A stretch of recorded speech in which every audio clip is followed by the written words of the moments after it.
할렐루야. 많이 떠셨습니까? 네. 무슨 말인지 네. 목사로서요. 사실 두렵고 염려가 된다고 하는 부분이 있다라면 제가 전하는, 물론 제 말은 아니죠. 하나님의 말씀이 전해지고 그 말씀이 성도들 삶에 들어가고 자리 잡고 얼마나 잊혀지지 않고 열매 맺혀질까에 대한 고민입니다. 사실 한 평생의 삶을 하나님 앞에 드리는 목사 아니겠습니까? 그죠? 다른 일을 하는 것 아니고 fully 말씀 전하는 일로 한 삶을 드리는 생인데, 여러분들의 삶 가운데 말씀이 기억되고 또 그 말씀이 적용되어지고 그 말씀으로 인해서 삶의 변화가 있고 말씀으로 인해서 삶의 열매가 맺혀진다면 그것보다 더 값지고 보람된 일은 없다라는 것이죠. 많이 떠셨습니까? 하는데 무슨 말인지 라고 생각하면 다 무슨 말인지 못 알아듣고 있는 것 같다라고 느끼면 제가 그때 제일 사실은 두렵습니다. 떨림이 있는 삶을 사셨습니까? 하는 그런 질문이죠. 사실 우리가 지난 시간 베델에서 하나님을 만난 야곱의 모습을 볼 수 있었고요. 그 베델에서 하나님을 만난 야곱이 하나님 앞에 서원하고 결단하는, 인생의 가장 힘들고 어려운 순간 찾아오신 하나님을 통해서 하나님께서 아브라함의 하나님 되시고 이삭의 하나님 되시고 또 자기의 하나님 됨을 직접 경험하고 그 하나님에게 자신의 가지고 있던 전 재산이잖아요. 사실은 자신이 다쳤을 때 약으로 쓸 수 있는 기름, 그 기름을 전체를 다 돌 위에 쏟아붓고 성별하면서 하나님 앞에 자신을 드리고 또 하나님 앞에 언약을 맺으면서 결단하면서 하나님이 나의 하나님 되신다면 좋습니다. 하나님, 저도 하나님께 모든 것을 드리겠습니다라고 서원하는 모습을 볼 수 있었죠. 바로 그것이 하나님을 만난 이후의 떨림 이후에 나타나는 모습이었다라는 것을 우리가 볼 수 있었습니다. 떨림과 결단, 하나님 앞에 그 떨림이 계속해서 유지되어지기를 주님 이름으로 축복합니다. 사랑하는 성도들의 삶에 하나님 앞에서의 떨림이 있어야 됩니다. 하나님을 두려워하는 모습이 있어야 됩니다. 죄를 두려워해야 됩니다. 하나님을 두려워하기 때문에 나타나는 현상이죠. 세상에서 구별된 모습의 삶을 살기 위해서 몸부림쳐야 합니다. 왜요? 하나님 앞에 떨림이 있기 때문이죠. 모든 것들에 우리의 삶의 원인들을 찾아가서 봐야 됩니다. 내가 왜 이렇게 살아야 되는가? 하나님 앞에 떨림이 있기 때문에.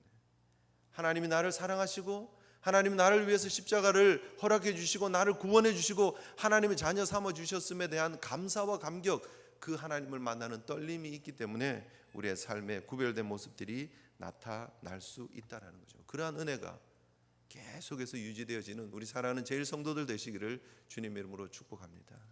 오늘도 그 떨림 가지고 예배 자리에 나온 우리 사랑하는 성도들 되어야 될 줄 믿습니다. 그런데 중요한 것은 주님을 만나는 경험을 오늘 본문을 통해서 우리가 보는 것처럼 야곱도 경험했고요, 저와 여러분들도 경험했습니다. 또 이 말씀을 받고 있는 광야 2세들도 경험했습니다.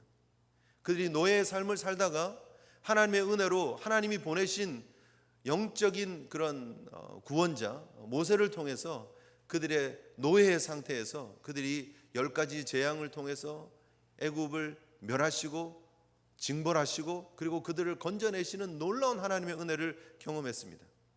그리고 그들이 홍해를 가르시는 하나님의 능력을 경험하고 그 홍해 가운데를 마른 땅과 같이 지났습니다.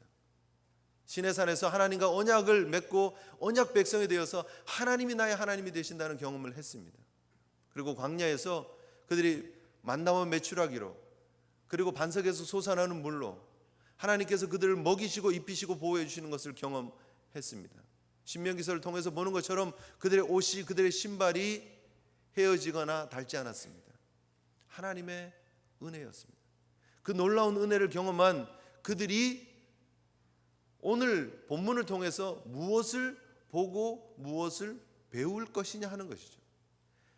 베델을 경험한 야곱의 이후의 삶의 모습을 보면서 과연 우리는 무엇을 보고 배워야 하느냐 하는 것이죠. 사실 이 베델의 경험 너무너무나 중요합니다. 우리에게 있어서 하나님을 만난 경험 너무너무나 중요합니다. 하나님을 할아버지를 통해서 또 아버지를 통해서 들은 것이 아니라 베델에서 꿈 가운데 하나님을 직접 경험하고 하나님의 말씀을 직접 받는 야곱의 경험 너무나 중요합니다. 근데 우리도 사실 그런 경험들이 있다라는 거예요. 중요하죠. 우리 신앙생활에 있어서 너무너무나 중요한 포인트인 것은 확실합니다. 그런데 29장에 나타나는 야곱의 모습, 30장에 나타나는 야곱의 모습을 보면 28장 후반절에 나타났던 하반 부분에 나타났던 베델의 경험이 과연 어떤 영향을 미쳤느냐를 찾아보기가 미미한 정도의 야곱의 모습을 보게 된다는 거죠. 분명히 베델의 경험이 엄청나게 중요한 사건임에도 불구하고 그 이후에 나타나는 29장 30장의 야곱의 모습을 보면 베델이 전혀 떠오르지 않을 정도의 모습의 야곱이 기록되어지고 있다는 거죠. 분명히 베델의 은혜를 경험하고 체험했음에도 불구하고 바벨의 인생을 살아가던 인생인 야곱을 하나님이 찾아오셔서 베델의 은혜를 주셨는데 그 이후에 계속해서 베델의 은혜가 유지되어지는 모습이 보이지 않고 하란에서의 삶은 또 전혀 다른 모습이라는 거죠. 베델의 은혜와 하란의 삶이 전혀 다르다는 거죠. 우리가 생각하면서 도전받아야 될 부분이 여기에 있습니다.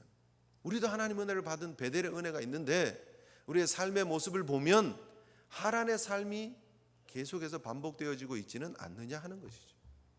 분명히 하나님께서 우리를 만나주시고 하나님이 우리의 하나님 되시겠다고 말씀하시고 하나님께서 우리를 하나님의 복의 라인으로 불러주시겠다고 말씀을 하셨습니다. 그래서 우리가 영적 이스라엘이 되잖아요. 우리가 진짜 이스라엘이 된 것 아니겠습니까? 그런데 우리의 삶의 모습을 보면 이스라엘의 삶의 모습이 아니라 세상 하란의 모습하고 똑같은 모습들이 우리의 삶에 나타나고 있지 않느냐 하는 거죠. 겉과 속이 다른 모습, 이중적인 모습. 한국에 제2 롯데월드가 지어지면서요, 높은 건물이 지어지면서 사람들이 염려합니다. 그걸로 인해서 뭐 호수에 물이 빠진다는 얘기도 있고 그걸로 인해서 뭐 싱크홀이 생긴다 뭐 그런 얘기들이 있었잖아요. 그런데 지난 5일에 속촌 지하차도에 싱크홀이 하나 만들어졌습니다. 그죠?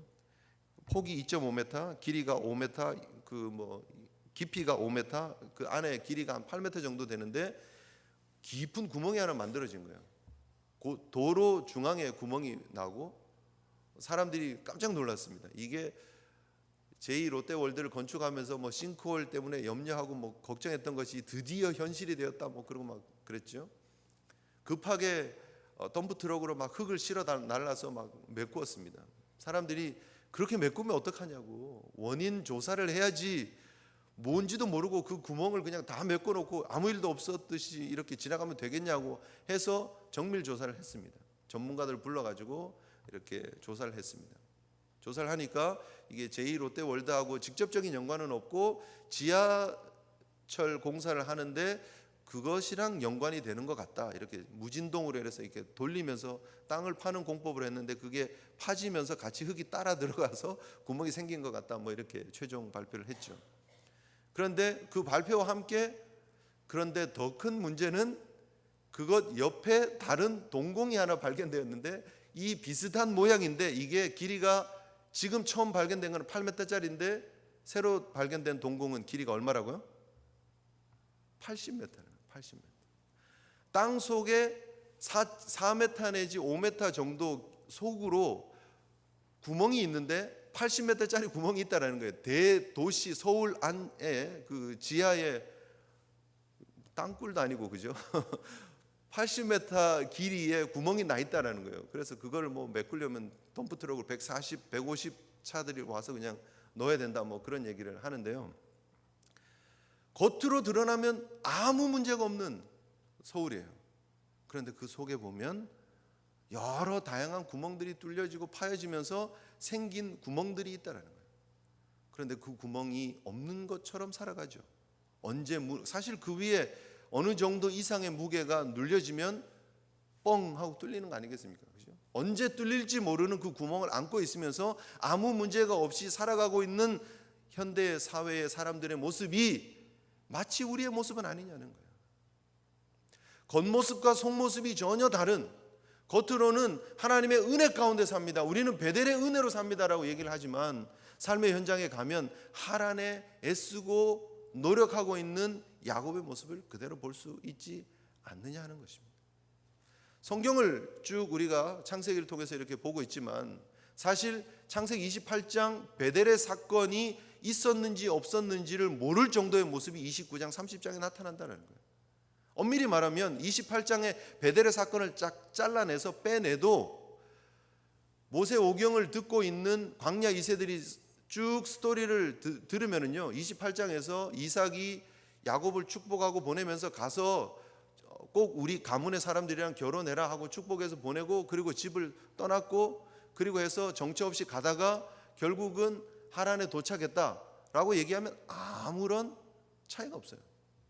그리고 29장 안의 내용들을 보면 전혀 은혜 받았던 기록이 없고요, 베델의 기록이 전혀 없고요, 은혜 받은 사람의 모습이 전혀 보이지 않습니다. 이전에도 야곱은 성공을 위한 의지가 되게 강했던 사람입니다. 근데 29장 30장에 나타나는 야곱 역시 마찬가지입니다. 자기가 원하는 여자는 쟁취를 해야 되는 사람이에요. 자기가 원하는 물질의 성공은 얻어야 되는 사람이에요. 그래서 라반 삼촌의 모든 양떼들을 사실은 다 자기 것으로 만들고야 31장에 떠나는 모습을 봅니다. 그런데 그것이 20년입니다. 그 20년 기간 동안에 베델의 은혜가 나타나고 있느냐 하는 것입니다. 광야 2세들에게 던지고 있는 도전이기도 하고 오늘날 현대 성도들에게 주고 있는 도전이기도 합니다. 현대 교회가 점점 무력해진다는 얘기 우리가 하죠. 그리고 그거 놓고 많이 기도하고 있습니다. 우리가 교회들을 위해서 얼마나 많이 기도하고 있습니까? 그런데 여러분, 그 원인을 어떤 분은 그렇게 얘기를 하더라고요. 지금 현대 교회가 이미지 메이킹을 잘 못해서 그렇다. 우리가 좋은 이미지를 좀 이렇게 만들고 그거를 체계적으로 좀 이렇게 해야 되는데 교회에 대한 이미지가 너무 나빠졌다는 거예요. 그래서 좋은 이미지를 좀 부각하고 그런 것들을 언론에 좀 내기도 하고 해야 되는데 그걸 너무 못한다는 거예요.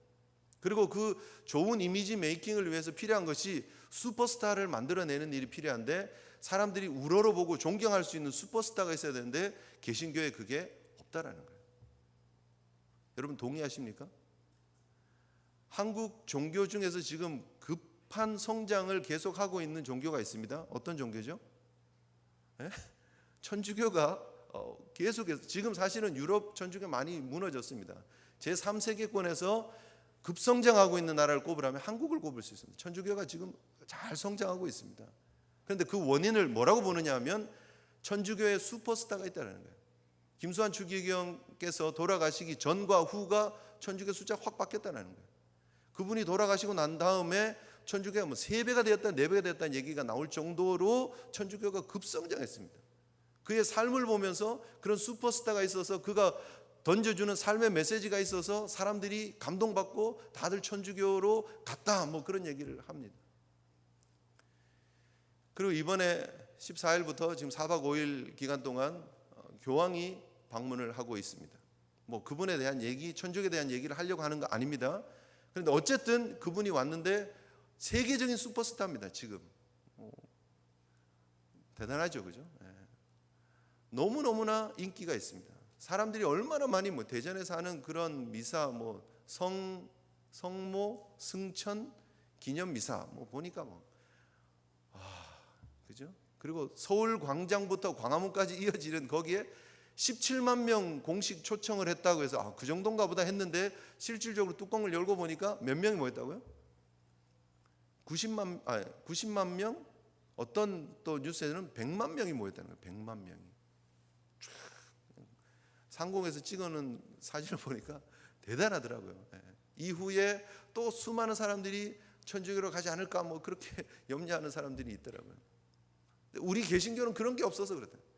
김수환 추기경 같은 사람이 없고 교황 같은 사람이 없어서 눈에 보이는 슈퍼스타가 없어서 현대 개신교가 지금 이런 모양입니까? 제가 교황 얘기는 안 하려고 그랬었는데 하게 되었네요. 그것 때문입니까, 여러분? 그렇지 않다는 거예요. 우리 개신교가 보여줄 수 있는 슈퍼스타는 예수 그리스도가 있습니다. 그 예수 그리스도를 모시고 살아가는 성도의 삶에 베델의 은혜가 삶에 연속되어지는 모습을 보여주지 못하기 때문에 그 베델의 은혜를 삶에 보여주는 한 사람 한 사람이 없어서 현대 교회가 지금 이런 모습을, 무기력한 모습을 보여주고 있는 것이지, 하나님의 은혜가 부족해서도 아니고 슈퍼스타가 없어서도 아닙니다. 슈퍼스타 예수 그리스도께서 계시는데요. 우리의 영원한 구원자, 우리의 영원한 소망이신 예수 그리스도께서 우리 가운데 계시는데 무슨 대안이 필요하겠느냐는 거예요. 중요한 것은 우리가 하나님 앞에 은혜 받았네 하면서 그 다음에 이어지는 삶의 현장에 가면 하란으로 뚝 떨어진 삶의 모습으로 그대로 다시 돌아가 버린다는 것입니다. 예배를 드리는 우리의 모습들은 너무너무나 거룩합니다. 너무너무나 굉장합니다. 이 속에서 하나님 나라에 다다르는 사닥다리에 우리가 다 주인공들이에요. 우리가 다 올라가요. 그래 올라갔다가는 빨리 내려오고 다시 현실로 그냥 가버려요.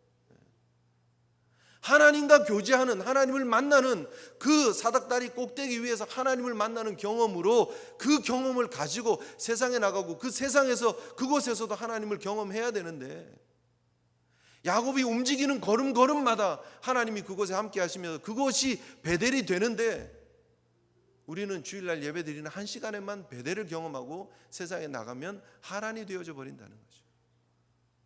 하나님은 여전히 하나님이신데 우리는 그 하나님과 동떨어진 삶을 살고 있지 않느냐 하는 거예요.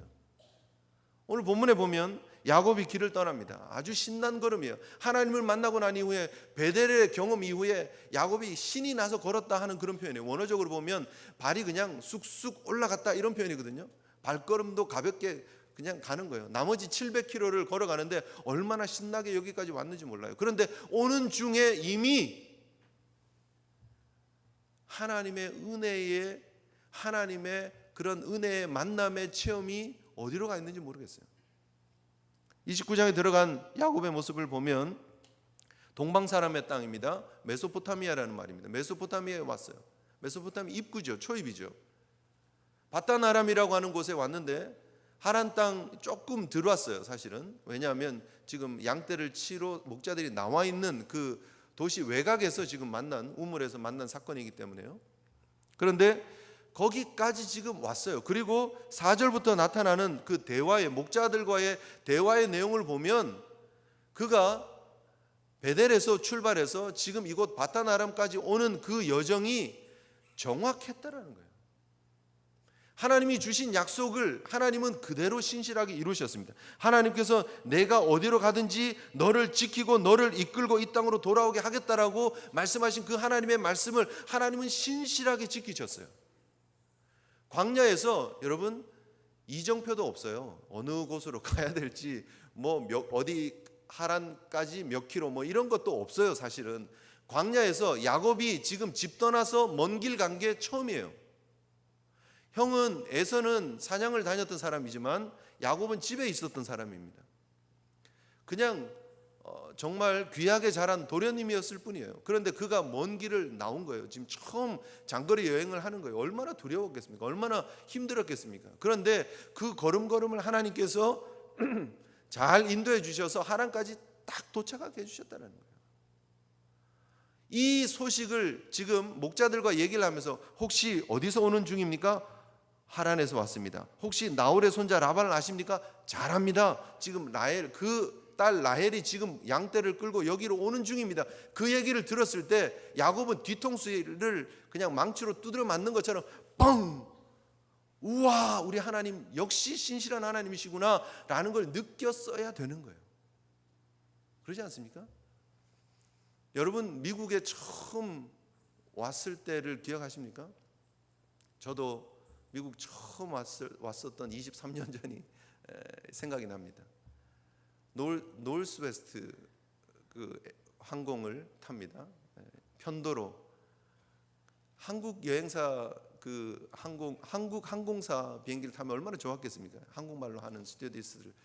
근데 조금 더 싸게 끊으려니까 나리타를 경유해서 오는, 일본을 경유해서 오는 비행기 편도를 끊고 왔습니다. 그런데 여러분, 저는 그때 비행기를 처음 탔습니다. 비행기를 처음 타고 외국이라는 곳을 처음 나오는 젊은 청년이 얼마나 불안하죠. 영어는 얼마나 또 잘해야죠. 그죠? 스튜어디스들이 뭐라고 물어보면 뭐라고 대답을 해야 되는데 앞에서부터 막 물어보고 오는데 이게 한 칸 한 칸 다가오면서 내가 지금 뭐라고 얘기를 해야 되지? 물을 마시고 싶은데 이걸 뭐라고 혀를 얼마나 굴려야 되지? 워터라 그래야 되나? 워러라 그래야 되나? 뭐 그러면서 고민하면서 그럼 한 번만 하고 끝나는 게 아니잖아요. 이게 장거리니까 또 물어보고 그다음에 뭐 비프를 먹을 거냐, 뭐 생선을 먹을 거냐 묻기도 하고 막 골치 아프고요. 근데 고기를 먹고 싶었는데 그래서 고기는 비프를 달라 그래서 먹었어요. 그런데 콜라를 먹고 싶은데 이게 콜라 이래야 되는지 코크를 그래. 공부를 미리 좀 해가지고 콕이라고 하기는 했는데요. 얼마나 불안한 걸음입니까, 그죠? 근데 언제 이게 확 긴장이 풀립니까? 공항 JFK에 딱 떨어져서 저를 픽업 나오기로 하신 분이 나왔고 그분을 딱 볼 때 마음이 쫙 놓이죠. 지금 야곱의 걸음이 그렇다는 거예요. 힘들고 어려운 앞길이 어떻게 될지 모르는 길 노정에서 강도의 위험이 있는 그곳을 걸어갑니다. 어느 곳인지도 모르고 경험도 없는 사람이 걸어왔는데 얼마나 정확하게 하나님이 걸음을 인도하셨느냐 하면 바로 그곳에 라헬을 불러내시고 거기서 딱 만나게 하셨다라는 거예요. 잠깐 이 얘기가 앞에서도 있었는데 그죠? 앞에서 언제 있었죠? 24장에 있었습니다. 지금 29장입니다. 여러분 우리가 설교를 지금 뜨문뜨문 일주일에 한 번씩 이렇게 해서 그렇지 모세가 지금 이 모세오경을 이렇게 광야 2세들에게 전할 때는요 24장은 한 20분 전에 한 얘기예요. 20분 전에 한 얘기고 지금 29장은 20분 후에 하는 얘기예요. 지금 쭉 얘기를 하는 거예요. 지금 우리 조상 아브라함의 얘기를 하다가 이삭이 결혼을 해야 되는데 아브라함이 자기 늙은 종을 허벅지 사이에다가 손을 넣고 서약을 시키고 낙타 10마리에다가 짐을 실어가지고 지금 이곳 하란 땅에 보내가지고 리브가를 만나게 했고 하는 그런 내용들이 24장에 있었어요. 그리고 29장에 지금 이 내용이 반복돼요. 광야 2세들의 생각에는 이 앞에 있었던 그런 내용하고 비슷한 내용이 지금 반복되는구나라고 생각했겠습니까? 안 했겠습니까? 했겠죠. 또 그런 내용들이 나오는구나. 그리고 자기들이 얼마나 좋아하는 조상이에요. 이스라엘 백성들에게는 직접 진짜 조상은 야곱이에요. 야곱이 12자식을 낳고 그리고 그 12자식이 12지파가 되고 그 12지파가 이스라엘이 되는 거예요. 야곱의 이름이 이스라엘로 바뀌고 그죠? 그래서 이 광야 2세들은요 야곱의 이야기에 관심이 많아요. 그런데 그 아버지의 집을 이렇게 도망치듯이 떠난 야곱이 베델에서 하나님을 만난 그랬구나. 그 다음에 어떤 일이 벌어질까 듣고 있는데 29장에 가보면 24장의 내용과는 전혀 다른 내용들이 나오고 있다라는 거예요. 오히려 24장에는 처음부터 끝까지 하나님의 은혜를 구하는 늙은 종의 모습을 봅니다. 하나님 앞에 기도합니다. 하나님, 제가 하나님께 은혜를 입고 하나님께서 아브라함을 사랑하시면 저에게 순적한 길을 열어주셔서 제가 물 달라고 하면 저에게뿐 아니라 낙타에게도 물을 주는 그런 처자가 하나님이 예비하신 사람인 줄 알겠습니다. 그렇게 했는데 리브가가 와서 그렇게 하죠. 그랬더니 그 리브가에게 감격해가지고 내가 이렇게 기도했는데 하나님께서 이렇게 응답해 주셨습니다 하고 얘기를 했죠. 그 얘기를 들은 리브가가 집에 가가지고 얘기를 하죠. 그랬더니 그 종이 다시 그 리브가를 따라가가지고 집에서 벌어진 내용들을 다 얘기를 합니다. 하나님께서 아브라함의 인생을 어떻게 인도하셨고 그의 삶에 어떻게 역사하셔서 아들 이삭을 허락하시고 많은 재물을 허락하시고 내가 지금 그 이삭을 위해서 며느리를 구하러 왔습니다 하고 24장이 길어진 이유는요 간증 집회 여러 번 하다 보니까 그렇게 된 거예요. 그런데 29장에는 그런 내용들이 전혀 안 나온다는 거예요. 안타깝게도 28장 하반절에 분명히 베델의 이야기가 있음에도 불구하고 29장에는 하나님의 기록이 전혀 안 나오고 있어요. 너무 안타깝지 않습니까? 왜 이런 기록들을 지금 보여주고 있느냐는 거예요. 야곱의 이야기를 기대하면서 듣고 싶어 하는 그들에게 왜 야곱의 부끄러운 이야기를 하고 있느냐는 거죠. 바로 그것이 광야 2세들이 들어야 하는 메시지이기 때문입니다. 광야 2세들이 그렇게 하나님의 은혜를 경험했음에도 불구하고 아까 시작하면서 말씀드렸지만 하나님의 은혜를 광야 2세들만큼 경험한 사람들이 어디 있겠습니까? 하나님의 놀라운 기적을 맛보고 매일매일 하나님 은혜로 먹고 마시는 그들이 삶의 현장에 들어가 보면 불평하고 원망하고 이거 모자랍니다 저거 모자랍니다 얘기하고 있지 않느냐 하는 거예요. 그들이 가나안을 지금 이제 들어가기 앞서 하나님께서 마지막 주고 싶어하는 메시지는 뭐냐 하면 야곱처럼 하나님의 인생을 살지 말라는 거예요. 베델의 은혜를 잊어버리지 말고 하나님 말씀 붙잡고 믿음으로 살아가라고 지금 도전하고 있는 것이라는 겁니다.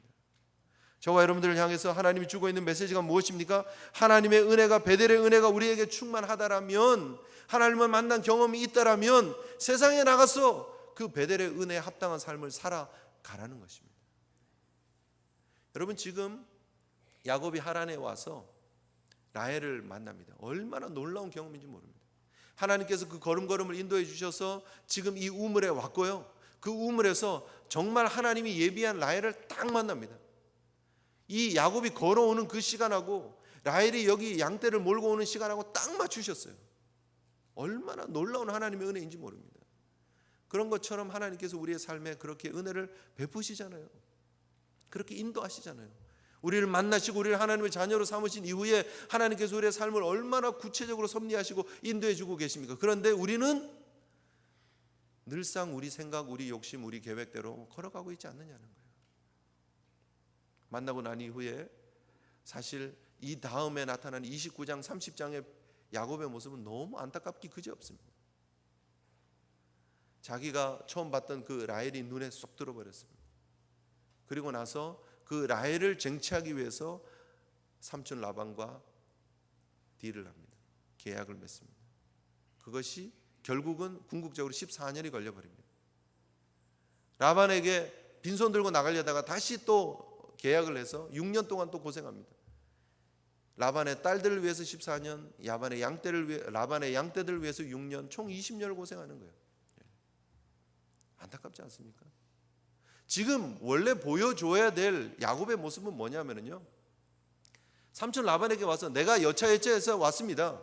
그런데 하나님께서 내가 이렇게 도망하고 탈출해가는 목숨을 위해서 달려가고 있는 이 사기꾼 같은 이 인생 속에 하나님께서 베델에서 만나주셨습니다. 찾아오셨습니다. 그리고 저는 이제 완전히 새로운 사람이 되었습니다. 삼촌, 제가 지금 빈손으로 왔지만 그러나 저는 하나님이 함께하는 인생입니다. 우리 아버지가 나를 떠날 때 이곳에서 좋은 배필을 만나서 오라 그랬는데 제가 이제 배필을 만나고 빨리 돌아가야 됩니다. 내가 보니까 삼촌 딸 라헬이 괜찮은 것 같은데 저한테 주십시오. 제가 지금 지참금 없습니다. 빈손으로 왔습니다. 그러나 내가 지금 빨리 돌아가야 됩니다. 하나님께서 분명히 이 걸음을 인도해 주신다고 하셨고 축복해 주신다고 하셨습니다. 나는 하나님과 함께하는 사람입니다. 당당하게 하나님의 역사를 드러내고 삼촌한테 딸 달라 그러고 가면 되는 거예요. 내가 가지만 분명히 우리 종들을 통해서 지참금 보내겠습니다. 염려하지 마십시오 라고 얘기했었어야 된다는 거예요. 그런데 여러분, 야곱이 어떻게 하죠? 자기의 지금 빈손인 형편만 보는 거예요. 라헬은 욕심이 나고 자기는 빈손이고 할 건 뭐예요?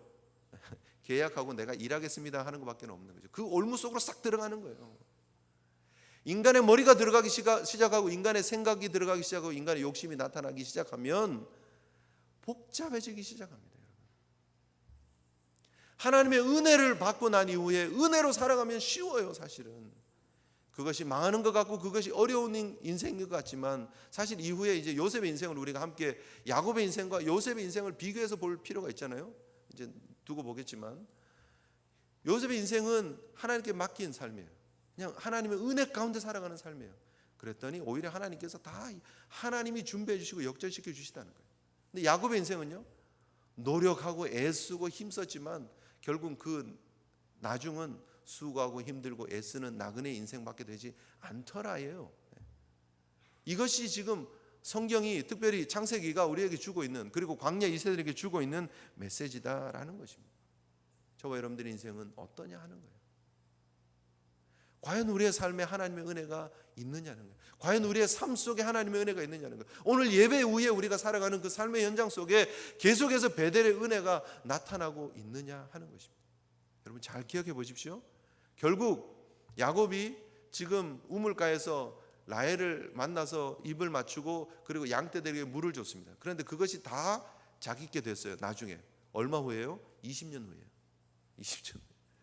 그런데 여러분, 그 야곱이 그렇게 움켜쥐려고 했던 그것을 결국은 하나님이 주려고 했던 거예요. 하나님이 분명히 주려고 예비해 놓았던 거예요. 그냥 가서 하나님의 은혜로 이것을 나에게 주십시오라고 얘기만 하면 되는 거예요. 믿음으로 고백하고 나가면 되는 거예요. 하나님 분명히 뭐라고 얘기를 하셨습니까? 내가 아브라함의 하나님이고 이삭의 하나님이고 내가 너의 누워있는 땅을 줄 것이고 내 자손을 땅에 티끌같이 하는데 내가 서쪽과 동쪽과 북쪽과 남쪽으로 퍼져갈지며 땅의 모든 족속이 너와 내 자손을 말미암아 복을 받는다. 분명히 하나님이 창대한 복을 허락해 주셨고 그 일을 이루시겠다고 약속해 주셨어요. 그리고 그 보증으로 야곱의 걸음을 인도해서 하란까지 딱 오게 하셨어요. 그렇게 증거가 분명함에도 불구하고 그 다음부터는 하나님 감사합니다. 이제부터 제가 할게요. 가 되는 거예요. 제가 할게요. 거기에서 문제가 생기는 거예요. 여러분, 하나님께서 우리를 하나님의 자녀로 삼으시고 하나님께서 이미 우리에게 허락하신 하나님의 나라가 하나님의 백성으로서의 축복이 예비되어져 있는 줄 믿습니다. 우리가 애쓰고 노력한다고 해서 우리가 땀 흘린다고 해서 그거를 물론 열심히 일하지 말라는 얘기가 아닙니다. 열심히 일하지 말라는 얘기가 아닙니다. 열심히 일하셔야죠. 그러나 우리가 하나님께 맡긴 삶을 살면 우리 오늘 금주의 말씀이 뭐냐면 수고하고 무거운 짐진 자들아 다 내게로 오라 내가 너희를 쉬게 하리라 예요. 수고하고 무거운 짐진 자들아 다 내게로 오라는 거예요. 그런데 야곱이 지금 보여주고 있는 모습이 수고하고 무거운 짐지를 스스로 알아서 지고 있는 거예요. 계속 하나님께 내어놓으라고 그러는데 하나님이 알아서 하겠다 그러는데 야곱은 계속해서 제가 질게요 하고 스스로 알아서 지는 거예요. 그 지는 인생 속에 고통이 있고 수고가 있고 염려가 있는 거예요. 하나님께 맡기는 하나님 앞에서 진정한 쉼을 누리고 안식을 누리고 평안을 누릴 수 있는 성도의 삶은 주님께 맡길 때 가능하다는 거예요.